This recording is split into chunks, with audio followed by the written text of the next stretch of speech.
Welcome to All Things Policy, a daily podcast by the Takshashila Institution. We are a bunch of policy nerds based in Bengaluru, and we like bringing fresh perspectives to Indian affairs and Indian perspectives to global affairs. So grab a cup of coffee, sit back, and join us for today's chat. Hello and welcome to this episode of All Things Policy. In August, Sam Altman floated the idea of handing the United States government about 5% of OpenAI, dressed up as a sovereign wealth fund for ordinary Americans. Around the same time, and with far less noise, the Indian government moved towards taking a 1 to 2% share in Sarvam, the Bengaluru startup building foundation models, in exchange for a compute subsidy under the IndiaAI mission. While the sums are small, what these arrangements set up needs to be analyzed for its unintended consequences and various other aspects. MeitY writes the rules for AI in India. It also runs the mission that decides who gets subsidized GPUs. Government departments will buy some of what these companies build, and now the same ministry will also get a place at the table. My colleague Bharath Reddy has been following this, and he has argued that India should hold back even as Washington, Beijing, and others reach for equity. Today, we work through why and where the argument runs into trouble. Welcome, Bharath. Great to have you here. Thanks, Arindam. Happy to have this conversation. Let's start with the two cases. Altman offering US government 5% of OpenAI and Delhi taking 1 or 2% of Sarvam. You say these are not the same thing. So what really separates them? So firstly, I guess the two are very distinct in terms of why they're being done, who is offering this proposal, and who is going to hold the equity stake. So in the case of OpenAI, the company is the one offering this equity, and they are framing it as the public having the opportunity to gain from the upside of all of the AI deployments and the opportunity that it brings. So there are fears about the consolidation of wealth. There are fears about things. So it's being framed as a measure to counter that risk, right? So the government takes equity and gets to gain from all of the benefit, the income that it can generate, and then maybe can redistribute the profits from that.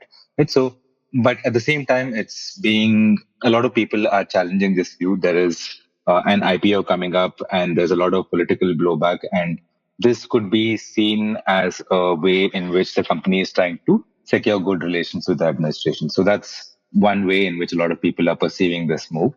On the other hand, Sarvam's offer. So Sarvam, if you look at as part of the India mission, there was a compute subsidy offer to a lot of startups building indigenous large language models, and Sarvam was one of those recipients. So under the terms of reference under which this grant was given, so there was one which was a base grant, which was a direct funding, not tied to any equity, but there was a follow-up term in which additional funding could be secured in exchange for equity. So this was again something which both the parties would have agreed to. But the exact structure and all of those things, whether it's equity that has to be exited at some point of time, or what is the valuation, all of these were not mentioned in those terms itself. So I think that's something that would have been negotiated between the two entities at the time of requesting for this additional funding. But so this is as part of that arrangement. So if you look at why the two things are happening, so OpenAI is offering this. I don't think there's any fiscal incentive for the US government. I mean, they're not taking that equity in exchange for something that was offered. Here in the Indian case, that is kind of what is being done, that the state is trying to capture some of the value that was issued from public funds. So you're trying to get some of that back by taking a equity stake. So I guess that is the difference. And another difference is also who holds it. So the OpenAI model, they're talking about a fund modeled on the Alaska Permanent Fund, which requires congressional approval, and this fund holding stakes in a lot of different labs and so on. But here it is, the details are not clear in the Indian case, but I guess it would be the MeitY or some other line ministry holding this stake. So these are, I guess, the broad differences between the two arrangements. Right. Now, this 1 to 2% stake, I assume that carries no board seat, no veto, right? The money has already gone out as a subsidy. So, where exactly does the harm come from? So, yeah, I agree that there is no, seat at the board, and they're not able to influence decisions of the company itself. And but the thing is, in the Indian case, with MeitY being, like you said while setting the context, right? MeitY frames the laws. MeitY is also the government.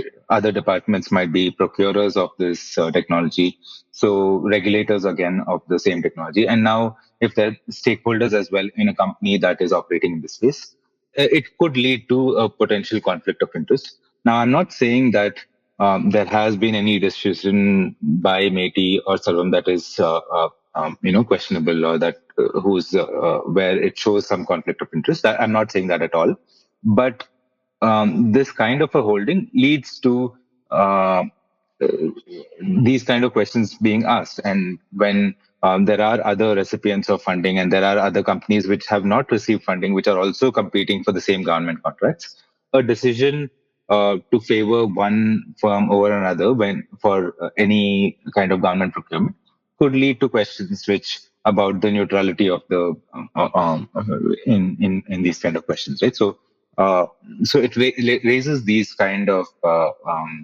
you know things which are not what you would expect in a free functioning market to you don't want these kind of conflicts of interest being there.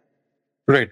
So while I agree with the principles that you just mentioned, just to play devil's advocate and do a little bit of pushback, the Indian state, right? It owns banks, insurers, refiners. Earlier, it also owned airlines, legacy assets, airlines, right?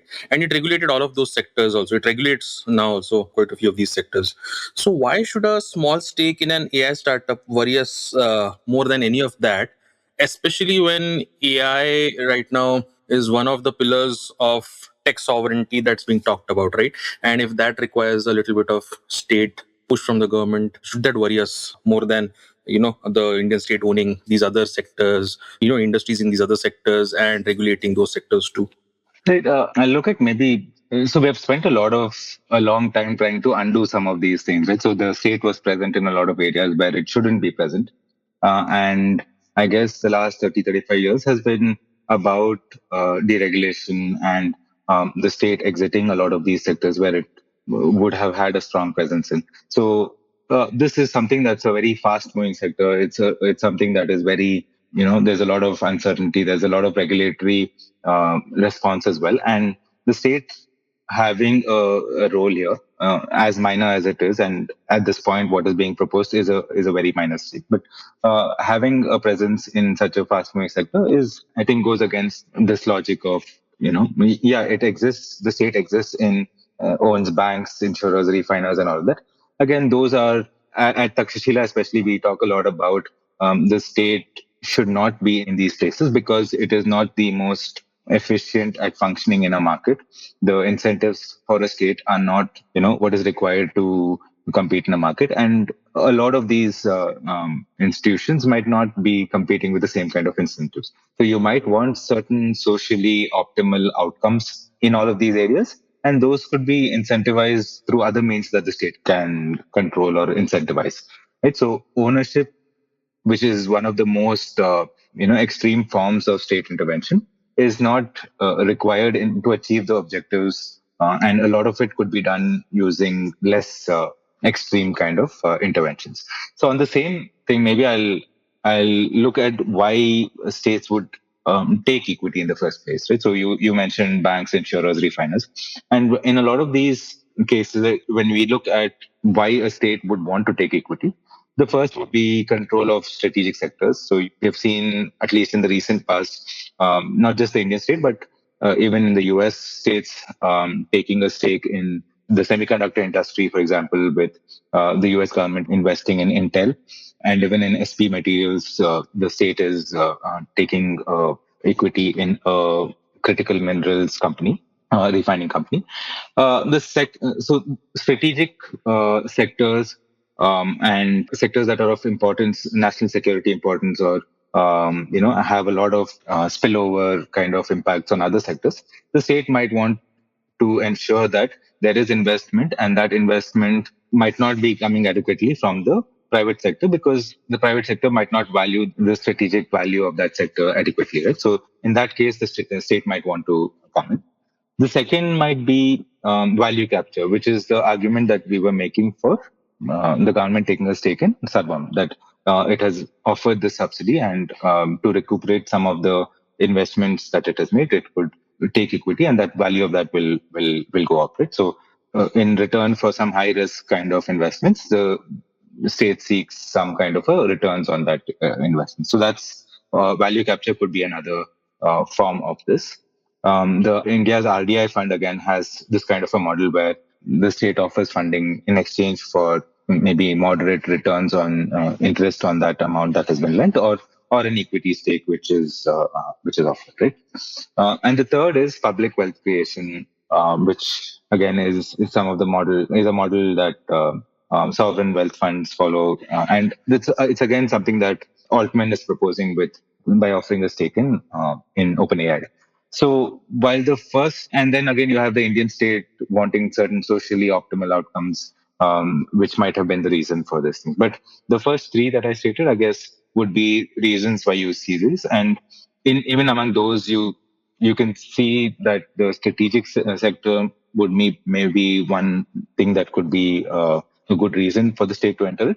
And in the second, you can think of certain sectors which are high risk and long investment horizons, and that could cause the state to provide some kind of infant industry kind of protection, or to de-risk some of these sectors which can have a longer horizon.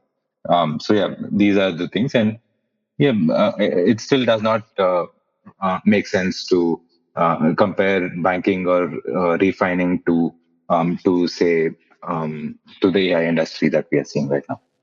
Right, right. So very well put, actually. So you first talked about why the state should not, and that includes the steering versus rowing function concept also, and but then there's also the strategic aspect, the tech sovereignty aspect, and the long gestation periods in this industry, which might necessitate some investments from the government. But again, it's something that should be done very cautiously. Yeah, right. So now moving ahead, you in your op-ed have mentioned on this topic, the op-ed that you had just written, you mentioned that you prefer repayable advances or milestone linked grants over equity. But in early stage deep tech, right, it's generally the case that one company in 20 will probably pay for the other 19, right?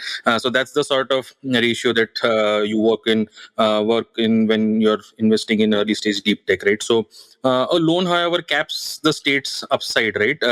So does the portfolio math actually favor equity? I agree with how you're framing it. The maths probably does not favor an interest or a grant on which some interest is paid out, or something like that. It probably makes sense to have a venture capital kind of a model. But then the problem here is that the state isn't, the machinery isn't structured to function well in a venture capital kind of an ecosystem. So you are right that what you'll see is probably one company out of 20, or maybe one out of 100 or 500, which will succeed. And the rest of the things that get the funding will not, it is kind of like a power law, right? So the most of them will not give you a lot of returns, but there might be one or two that can give you outside over disproportionate returns on the investment. So the VC kind of a model is better, but then the concern I'm talking about is that the with MeitY playing all of these different roles, which are in tension with each other, and like you said, the rowing and steering roles also need to be kept separate. That is one of the more important reasons. In terms of getting a return on the investments, I agree that maybe if that is the reason why you need this kind of a model, but then it should be structured as a different entity which is in charge of this. You need to have independent fund managers who can make these decisions, who can identify which are those sectors or which are those companies to invest in. And if one of those, gives works, then that's a great outcome. But then again, it goes back to the question, the reasons why we were thinking that states should take equity at all, right? And value capture maybe is better done by the private sector, venture capital, which has that risk appetite, which has that accountability to disbursing funds and making the return on it. And if they're not doing a good job, then a different fund can outperform this thing and may be able to better identify winners and invest in those companies, right? So two reasons actually. So the portfolio the maths, I agree with your point, but then is the current machinery suited for that kind of risky decision making that is required for this is one question. And secondly, it's whether value capture is actually the more important reason, or is it a strategic sector that is the reason why the state is investing here? Right. Quite a few things to consider. But just double clicking on that conflict of interest part that we've been discussing, right? So, isn't there that aspect of conflict of interest already present when MeitY chooses which firms get cheap compute? So, that decision alone picks up winners, right? So, does equity make it worse, or is that just making the existing problem more visible? So I don't think MeitY is picking winners by while taking that decision to allocate compute. So they have a certain set of criteria by which they have identified that these are the criteria that need to be met, that for anyone who is going to get access to it. So they have a list of priority sectors. They have identified indigenous LLMs as something that is that they're going to fund. And even within all of these criteria, also they have a lot of criteria like the experience of the team, the research experience, the past maybe companies that they have founded. So all of these are listed as different criteria. So I guess that is a filter in itself. Now you can question whether there is a lot of discretion involved in this process, and that would be something to look at. But we don't know really what was the whether there was any discretion involved in this process beyond what is stated. Whether these criteria itself are the best to actually filter the right candidates who might deserve the subsidy is also something that's questionable. But beyond that, it's I don't think beyond that there was any thing. But once this equity has been allocated, and MeitY's role as has as both the regulator, purchaser of these technologies, as a stakeholder, all of these kind of create a conflict. So that, I guess, is the more important tension that is being caused. Right. Now, moving to another warning sign that you have called out in your op-ed, right? You call the expanding list of strategic sectors a warning sign, right? Chips, then rare earths, then steel, and maybe it can keep on expanding, right? And I agree with that. So this is like a two-part question. Why do you think it's a warning sign, firstly? And secondly, if foundation models are strategic, and Indian venture capital maybe is not as mature to write a check that's large enough for these sorts of frontier tech attempts, right? Then what is the alternative to the state putting money in? So we've seen this in multiple areas, right? And you also written, I think, about this quite a bit. So the list of strategic sectors is not something that is clearly identified. Even in the US, you have the state now getting into everything from strategic critical minerals to semiconductors to steel. So all of these are seen as strategic now. And we see the same thing in India. So you have everything from semiconductor manufacturing to electronics assembly, and all of these being incentivized under the different PLI schemes. So where do you draw the line between what is strategic, what is an important sector for the state to have to incentivize, where the private sector won't come in, not naturally? So that's a hard line to draw. So as you grow that the strategic sector list, there's no end to it, right? So that's a slippery slope, and you keep adding everything as a strategic sector, and it just dilutes the purpose why this is being done at all. And regarding the second question, so there are again multiple ways to look at this. Is a foundation model really strategic or critical at this point? So we see that there are a lot of open weight models which have kind of commoditized the model layer. So do we see the need to actually invest in a sovereign model is one open question. So there are different points of view about this, but this is one way of looking at it. So there might be, you might see a lot more value in diffusion or in taking this technology to different sectors and enabling applications benefit the population, right? So those kind of things might have more benefits to Indians at large. So is the right focus models, or is it applications? And diffusion is one consideration. And leaving that aside, even if you look at whether venture capital is not coming in adequately, and that is why the state needs to step in. So the I think in this case, at least, the opposite is true. So you had venture capital actually funding most of Sarvam's growth, and the state actually has contributed maybe around 260 crores or something to that effect so far. So it's a small part of the investment that Sarvam has made in building out these models. And yeah, so and again, going back to the earlier point, venture capital firms and their incentives are better designed to operate in this high risk environments, which high risk, high reward environments, which are there in this sector. Right. Now, moving to the signaling effect, right, of all of this. So you have argued that state stake reads as an implicit guarantee, and it lowers the firm's cost of capital at everyone else's expense, right? So, but then some investors run the other way when a government cap appears on the cap table. So, where does the evidence actually point towards?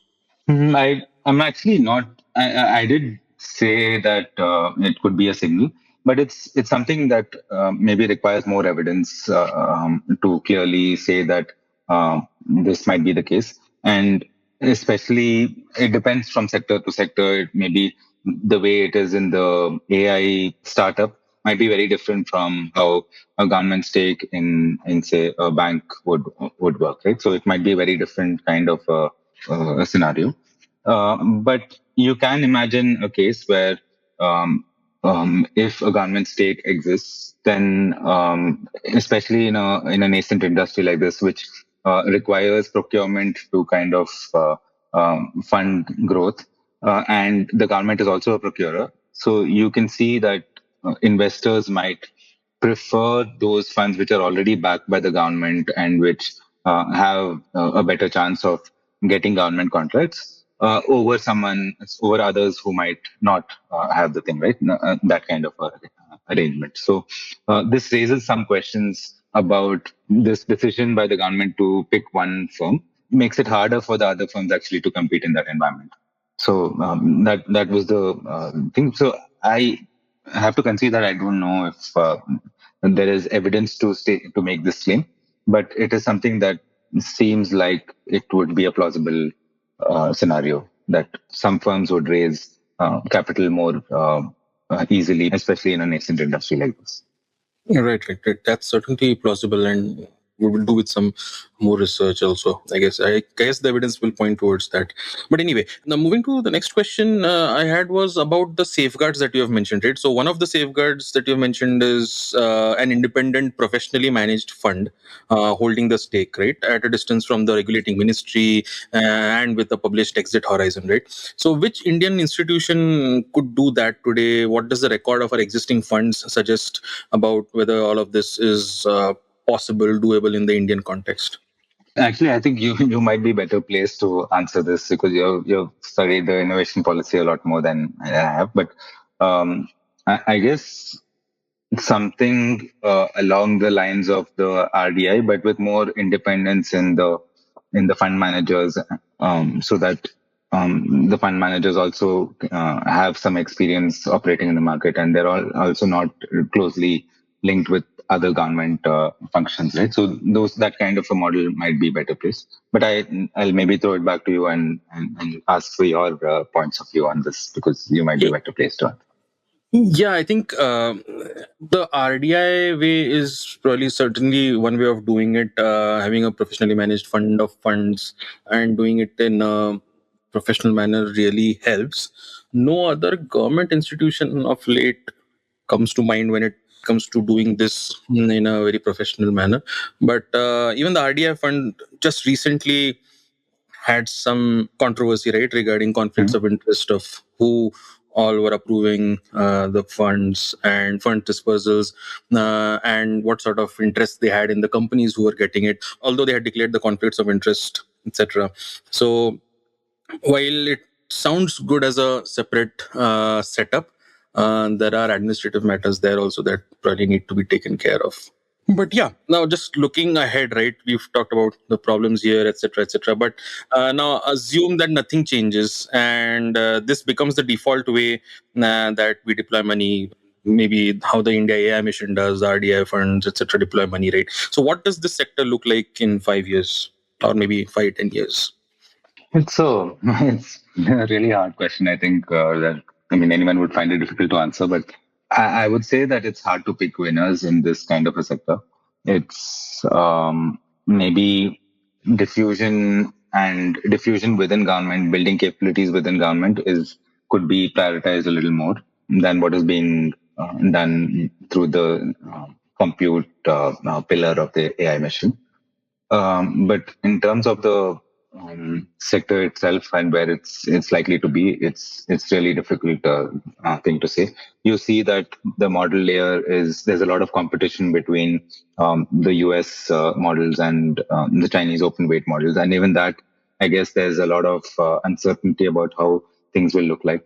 But most of the other models are actually far behind this frontier. As much as it would be great to have an Indian company competing in this space, we might have certain niche areas where we might be able to address these things. But in terms of just the reasoning and capabilities, you have these frontier labs from China and US far ahead of in this game. So, but it's also whether these companies also will survive is a big question, right? So, for example, OpenAI and Anthropic have raised a lot of, spent a lot of capital in trying to build these foundation models, and the cost of training, will they be able to recuperate that based on the subscription models that they have, is still something that's an open question, and especially given that the Chinese models are a lot cheaper to run. So how will they monetize this is something that has to be seen, and what that sector will look like, both in terms of the US-China competition, as well as what the open ecosystem looks like, and what countries like India and what companies within India will be doing to have a comparative advantage is something that we have to. It's a really interesting space that we need to wait and watch.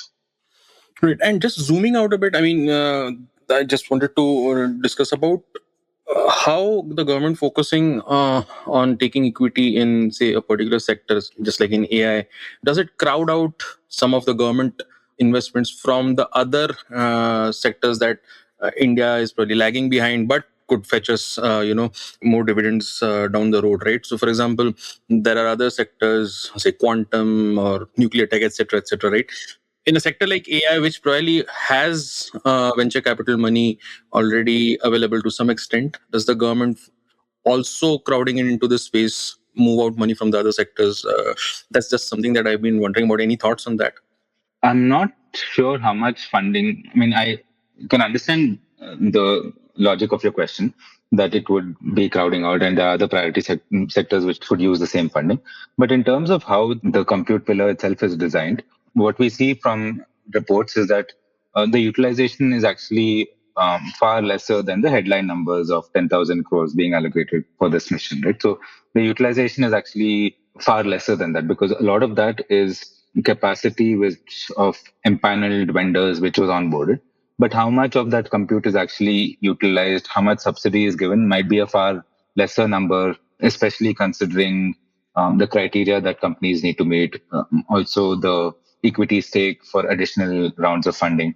So all of these, I think, would have, and the difficulty itself of, if you offer GPUs, it's something that's might not work for all kinds of purposes. So maybe a better resourced LLM startup might be able to configure it and use it for their needs. But an application developer might find it really hard to just have access to GPUs and build on top of that, right? So it might require a lot more knowledge in how to actually configure them and how to find, use that effectively. So a lot of it might not be used to its potential. And so I guess that is something that while the headline number is 10,000 crores, how much of it was actually disbursed is might be a much smaller fraction of that number.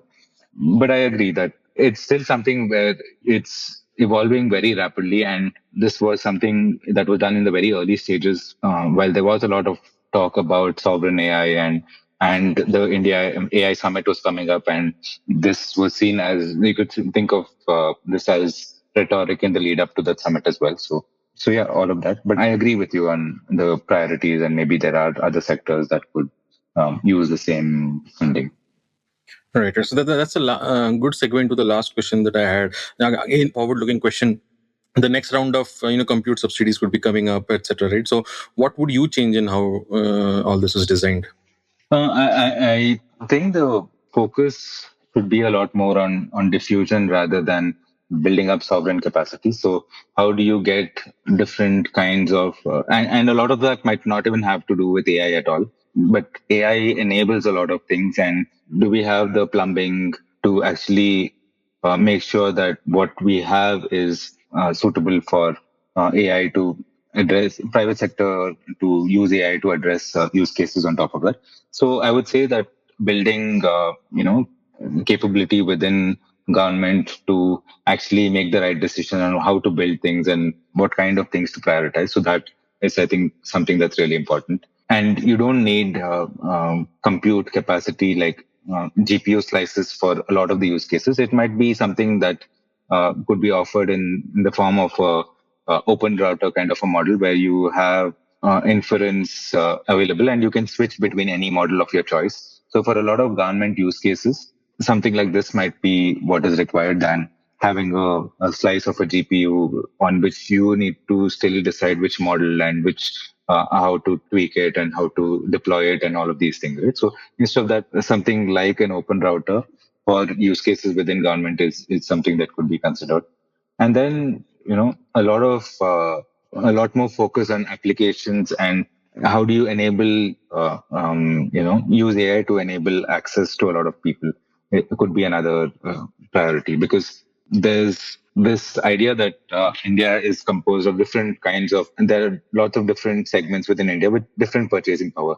So you have, one tier in India which can have needs for which the market might actually address. But there's a large section of the society which doesn't have the purchasing power to actually buy something and create a market for that and those kind of things. So, and you see the government actually trying to prioritize things like agriculture and education and healthcare. So these, I guess, are the use cases which actually benefit a large section of the population.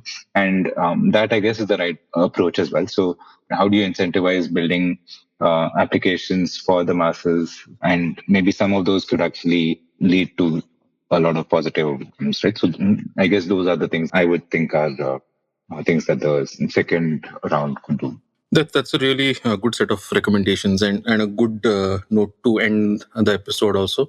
So yeah, thanks Bharath for this insightful discussion. I'm sure our listeners also will enjoy this. I'll exhort our listeners to also read your op-ed, which will be there in the show notes. So yeah, thanks Bharath. Thanks, and I'm happy to have this conversation. Thank you. If you liked our show, dive into Takshashila's research on technology, strategy, and economic affairs. Check us out at our Twitter handle @TakshashilaInst or our website takshashila.org.in.